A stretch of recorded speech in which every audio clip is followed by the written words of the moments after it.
Non mais c'est juste incroyable. On sort d'un projet à presque 700K l'année passée et on retourne voir le banquier et puis lors du rendez-vous, du premier rendez-vous, on lui dit bon écoutez, on est de retour, on veut financer 850K pour un nouveau projet. Il y a 500 000 euros de travaux à réaliser, donc beaucoup plus de travaux que d'acquisition. Le banquier il nous dit bon écoutez, par principe on va monter le dossier parce que voilà vous êtes des bons clients etc. Mais je veux vraiment pas vous faire de faux espoirs. Il y a très peu de chances que ça passe et voilà c'est juste incroyable parce que 2-3 mois après, il me rappelle et bon on a eu le retour des engagements. Le financement est validé, on peut y aller.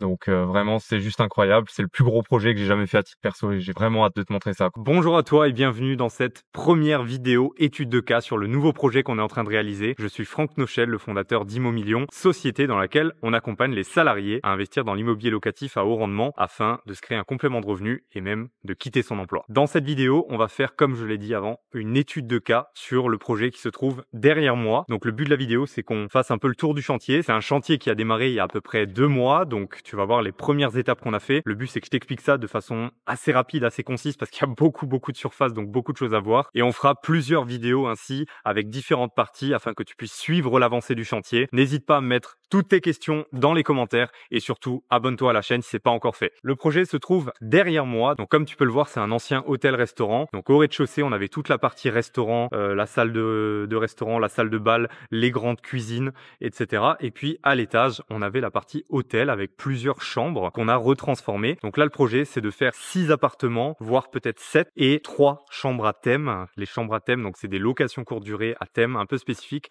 Je te parlerai de ça à l'intérieur. Ici, à l'extérieur, qu'est-ce qu'on a fait? Là où je me trouve actuellement, c'est le parking, puisque quand tu réalises ce genre de projet, tu es obligé de regarder en termes d'autorisation d'urbanisme, le PLU, qu'est-ce qu'il dit? Et donc là, on nous impose 2,5 places par logement. Donc en réalité, le bâtiment était plus grand que ça encore. Là où je me trouve actuellement, il y avait une très grande grange qui était accolée au bâtiment, qu'on a complètement démoli et on a laissé faire donc le parking sur lequel je me trouve, qui nous permet de rentrer dans les clous et de pouvoir louer autant d'appartements. Allez, suis-moi, on est parti.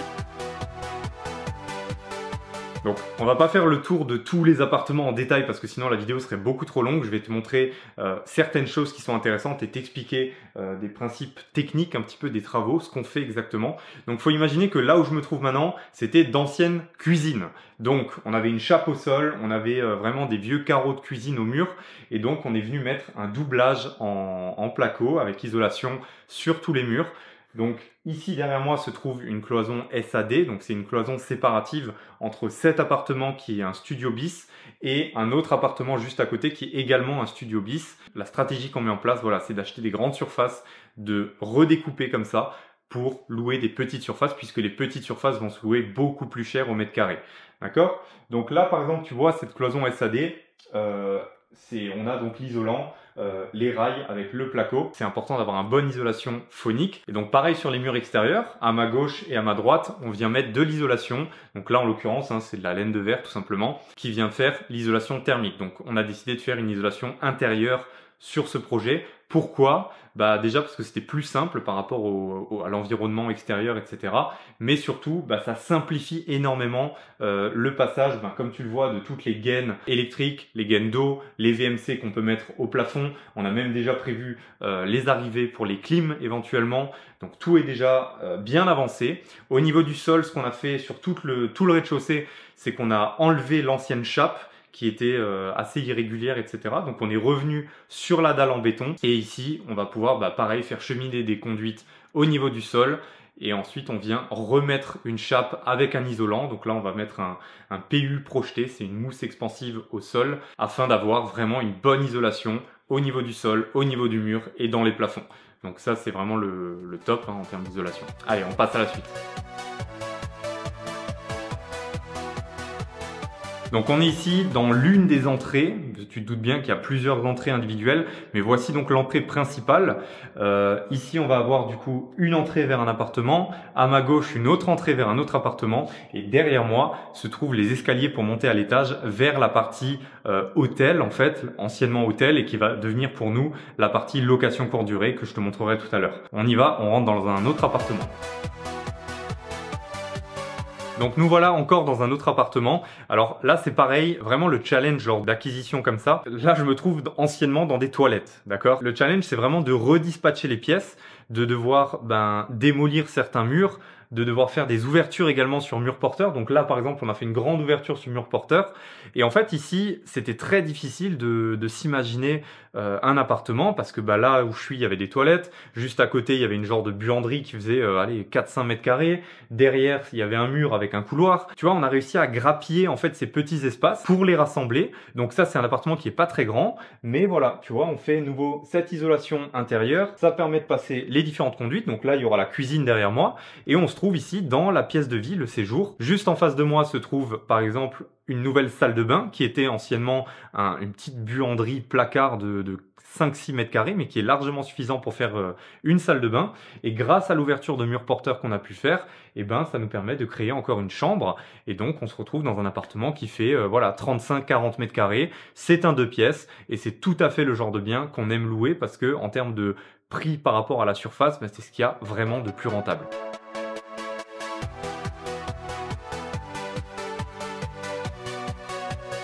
Ok, donc là on se trouve dans une ancienne salle de bal. Donc faut imaginer que c'était une pièce avec du parquet au sol qu'on a complètement enlevé. Comme toujours derrière moi, cette fameuse isolation intérieure. Donc comme tu le vois, c'est de la laine de verre en GR32. C'est l'isolant en fait qu'on met dans les murs qui tient debout. Ok, c'est un peu différent de ce qu'on met dans les plafonds ou dans certains autres murs. Et donc là, ben, tout le matériel, les plaques de placo. Donc là, les plus gros postes de travaux, c'est vraiment la partie électricité sanitaire, de passer toutes les gaines, faire les évacuations, les nouvelles évacuations, de récupérer les anciennes évacuations parce qu'on a pu récupérer pas mal d'évacs, faire passer toutes les conduites d'eau, etc. Et ensuite de plaquer avec tous les rails, l'isolant, etc. C'est vraiment pratique parce que si on avait fait une isolation extérieure, il aurait peut-être fallu faire des saignées dans les murs pour passer les gaines, etc. Alors que là, on a toujours un espace, une désolidarisation entre le mur existant et le nouveau mur en placo qui permet de passer rapidement toutes les conduites. Donc c'est vraiment un gain de temps et dans notre cas ici, clairement un gain d'argent parce que si on devait faire l'isolation extérieure plus un doublage ou des saignées en plus pour passer toutes les gaines, bah voilà, ça coûterait beaucoup plus cher on va dire. Donc ici, la salle de bal, on la retransforme en un appartement. Ça va être un grand T2, la chambre derrière moi, la salle de bain dans un coin là-bas. On a déjà les WC qui sont en place, etc. La cuisine juste en face, il me semble.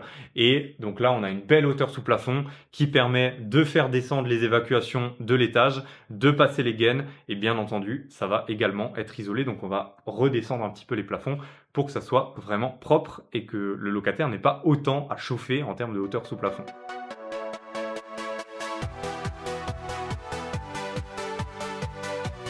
Ok, donc là je voulais un peu te montrer cette partie-là. Tu vois, on est sur une partie un peu plus ancienne du bâtiment. En fait, le bâtiment, il a été en 3 parties. On a une première construction qui date je crois des années 50, 60, quelque chose comme ça.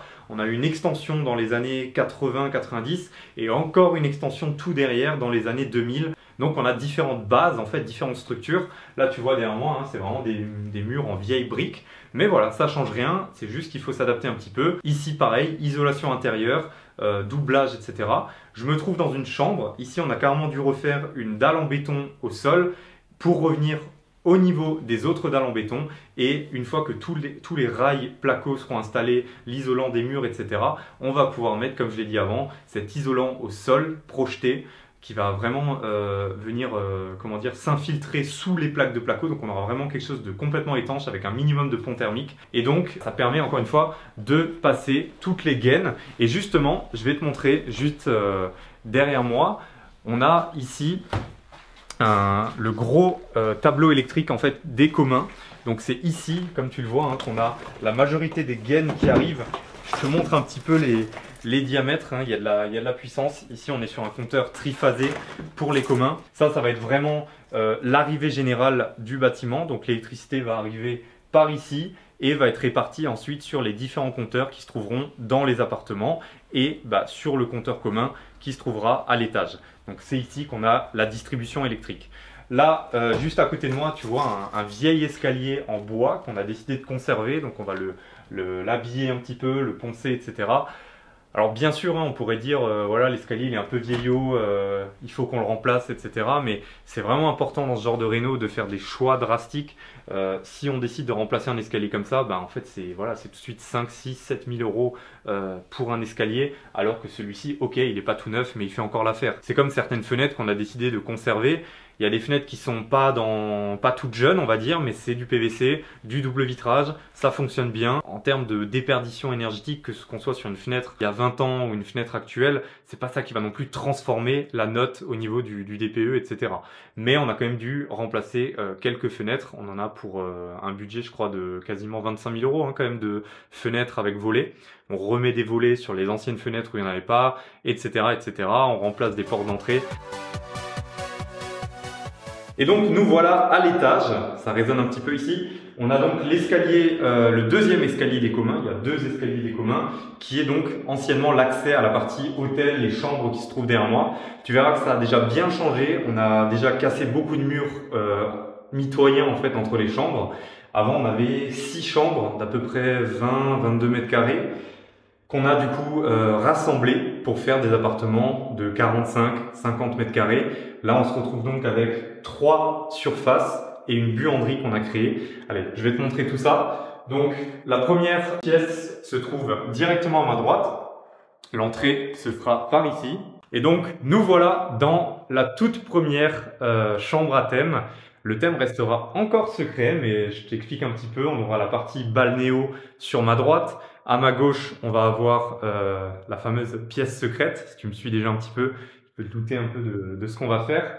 Et ici, donc ça, c'est une ouverture qu'on a fait avec une très grande hauteur sous plafond. Et cette hauteur sous plafond, on va s'en servir. Ce qu'on a fait, en fait, c'est qu'on a complètement enlevé le plafond pour revenir sur le toit. Donc bien entendu, on va habiller tout ça avec du placo, mais ça va vraiment donner de la grandeur à la pièce. Sur ma gauche ici, on va avoir la salle de bain. Donc tu vois, on a rassemblé en fait deux chambres pour en faire une seule, parce qu'on est dans un secteur où voilà, c'est un peu un challenge aussi pour nous de louer ce genre de bien. Ça va être vraiment de l'atypique. Et tout simplement, on est dans un village qui fait même pas 1000 habitants en fait, et assez loin des grandes villes et tout ça. Donc on a besoin, c'était vraiment un challenge au début ça, où on s'est dit est-ce qu'on garde les chambres telles qu'elles sont actuellement pour louer à des touristes de passage, etc. Mais après on s'est dit en fait dans le secteur il y a peut-être pas tellement de passages que ça, et il faut y aller quand même pour louer 5 à 6 chambres continuellement. Du coup, on a décidé de les rassembler, de faire vraiment de la chambre à thème haute qualité, comme tu le verras au fur et à mesure de ces vidéos. Et là, en fait, ce qu'on veut, c'est vraiment que les gens viennent ici exprès pour vivre une expérience et pas juste pour dormir et passer une nuit parce que voilà, c'est pas cher, etc. Allez, on retourne dans la deuxième pièce. Donc ici, tu le vois, les travaux sont un petit peu moins avancés. C'est quelque chose qu'on va plus faire dans une seconde partie. Ici, là où je me trouve, on aura l'entrée de la prochaine chambre à thème avec un long couloir comme ça. Donc, tu vas voir ce que ça va donner. Et nous voilà dans la suivante avec, comme tu le vois ici à ma gauche, la balnéo qui est déjà en place. Et derrière moi, la partie future toilette ici. À côté, ça va être une autre pièce secrète. Et donc là, sur la droite, en fait, toute la partie nuit avec le grand lit ici, etc. Tu vois, c'est vraiment des beaux espaces. On aura vraiment de la hauteur sous plafond, ça va être majestueux. On a déjà les maquettes qui sont faites et tout ça. J'ai vraiment hâte que tu vois le résultat final. Alors ici, c'est un petit peu le bordel. Sur ma gauche, ici, on va avoir la future buanderie. Quand tu fais de la location courte durée comme ça, tu as continuellement des entrées-sorties avec des ménages, et la femme de ménage, elle peut pas toujours faire des allers-retours au pressing ou chez elle ou je sais pas quoi. Tu as besoin d'avoir une buanderie sur place avec plusieurs machines à laver, plusieurs sèche-linges et beaucoup d'étagères avec tous les produits qu'on va pouvoir proposer en option, les draps, etc. À titre d'info, là sur les deux que je gère actuellement, on a, je crois, 6 ou 7 jeux de draps pour chaque logement. Donc, quand on a 3, tu fais multiplier par 3. Hein. Donc voilà, il faut quand même un espace dédié buanderie. Et donc, ça se trouvera ici. Et derrière moi, donc ici, il y aura une cloison là où je me trouve. Et donc, derrière moi ici, on va avoir la suite. Alors, je t'avoue qu'ici, on ne sait pas encore trop comment on va le faire, puisque celle-ci, on se la réserve pour plus tard. On fait pas du tout de travaux ici pour le moment. On va déjà finir tout le reste, lancer l'exploitation sur les 2 premières chambres à thème, voir comment ça tourne, tester le marché, on se laisse le temps, et si ça fonctionne bien, on fera une 3e chambre à thème ici. Si ça fonctionne pas trop bien, on en fera tout simplement un appartement où là on sait très bien que ça va tourner. Et tu peux me suivre dans le dernier appartement encore.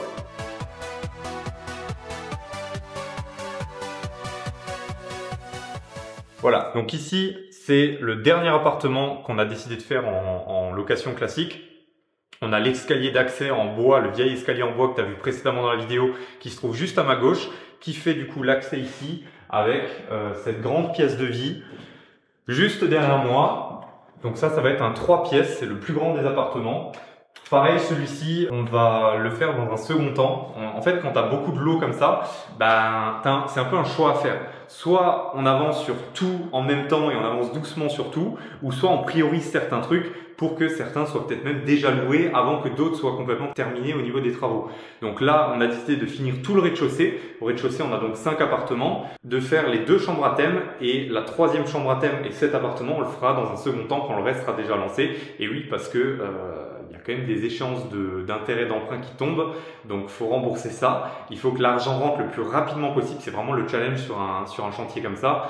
Et donc là, à titre d'info, les travaux ils ont démarré il y a 2 mois. Tu vois un petit peu l'avancée sur la partie placo et lec. Il y a déjà pas mal de taf qui a été fait. Même ici dans cet appartement, je te dis qu'on n'avance pas trop, mais il y a déjà des gaines qui ont été, les arrivées électriques, etc. qui ont déjà été tirées.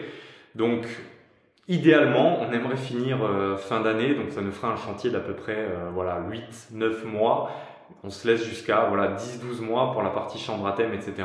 Et une fois que tout ça c'est fini, on continuera du coup sur cet appartement et la 3e chambre à thème. Et voilà pour la visite d'aujourd'hui. Alors, je pourrais t'en montrer encore beaucoup plus, mais voilà, le but c'est pas que la vidéo se tire en longueur, c'était vraiment de te montrer l'avancée générale du chantier. On refera sans doute ce genre de vidéo d'ici quelques mois quand le chantier aura encore avancé, quand le placo au rez-de-chaussée sera quasiment terminé, qu'on va commencer à faire les chapes, etc., commencer à poser les fenêtres et tout ça. Donc si tu as des questions sur ce genre de chantier, que toi-même tu souhaites te lancer dans ce genre de chantier, n'hésite pas à le mettre en commentaire. Tu as tous les liens également pour aller plus loin avec nous, pour réserver un appel. Et j'en profite du coup pour répondre à une question qui revient le plus souvent, ou plutôt 2 questions. C'est ok, c'est bien beau de faire des projets comme ça. J'ai bien compris qu'il fallait acheter grand, donc soit un appartement pour en faire une colocation, ou alors un immeuble pour faire plusieurs appartements. Alors après, pas forcément obligé de faire des gros projets comme ça au début quand tu te lances.